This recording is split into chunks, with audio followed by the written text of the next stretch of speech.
విజయవాడలో కోట్ల రూపాయల విలువైన ప్రభుత్వాస్తుని అన్యాక్రాంతం చేసేస్తున్నారు. క్రిందటిసారి ఈ మాట మాట్లాడితే ఇది బస్టాండ్ది మాట్లాడితే పీడబ్ల్యూడి గ్రౌండ్స్ని తీసుకెళ్ళి జగన్ గారు విగ్రహం పెట్టలేదా, అది తప్పు కాదా అని ఎవరో పెట్టారు. నాకు పీడబ్ల్యూడి గ్రౌండ్స్లో పెట్టింది ప్రభుత్వంది. అది అంతకుముందు వాస్తవంగా చైనా వాడికి ఎవరికో ఇచ్చేయడానికి సిద్ధపడ్డారు.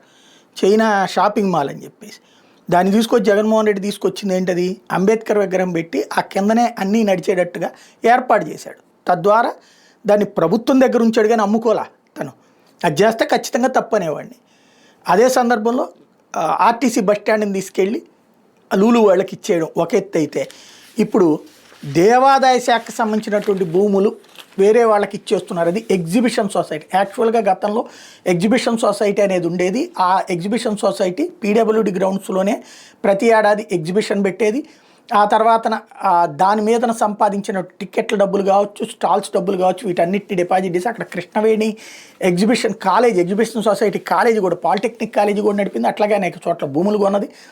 ఆ తర్వాత ఎగ్జిబిషన్ సొసైటీ అప్పుడు గౌరవాధ్యక్షులుగా వీళ్ళుంటూ, అంటే ఎగ్జిబిషన్ సొసైటీ వాళ్ళు గౌరవాధ్యక్షులుగా ఉంటూ కలెక్టర్ని, కమిషనర్ని, ప్రెసిడెంట్, సెక్రటరీగా ఉంచేవాళ్ళు.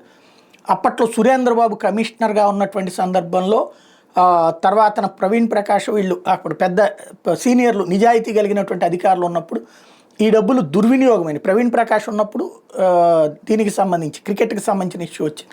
అట్లాగే ఈయన ఉన్నప్పుడు ఈ ఎగ్జిబిషన్ సొసైటీ డబ్బులు దుర్వినియోగానికి సంబంధించినటువంటి ఇష్యూస్ వస్తే ఆటిట్లో నుంచి అసలు వద్దు, పోలీస్ కమిషనర్లకి ఆ పోస్టులకు వద్దని చెప్పి దాన్ని విత్డ్రా చేయించారు ఆయన. ఆ తర్వాత ఆ ఎగ్జిబిషన్ సొసైటీ దాని మీద ఎంక్వైరీ చేస్తే కోట్ల రూపాయల డబ్బులు తినేసి ఆ వచ్చిన డబ్బులతో సొంతగా ఆస్తులు సంపాదించుకున్నారని తేలింది. సో టోటల్గా ఎగ్జిబిషన్ సొసైటీనే పక్కకి వెళ్ళిపోయింది. అలాంటిది మళ్ళీ ఇప్పుడు ఒక ఎగ్జిబిషన్ సొసైటీ సెట్ చేసి ఎగ్జిబిషన్ సొసైటీతో పాటుగా ఒక మీడియా కూడా భాగస్వామ్యంతో, ఓ మూవీ మేకర్ సంస్థ, ఓ మీడియా భాగస్వామ్యంతో ఎగ్జిబిషన్ సొసైటీ ఏర్పాటు చేస్తున్నట.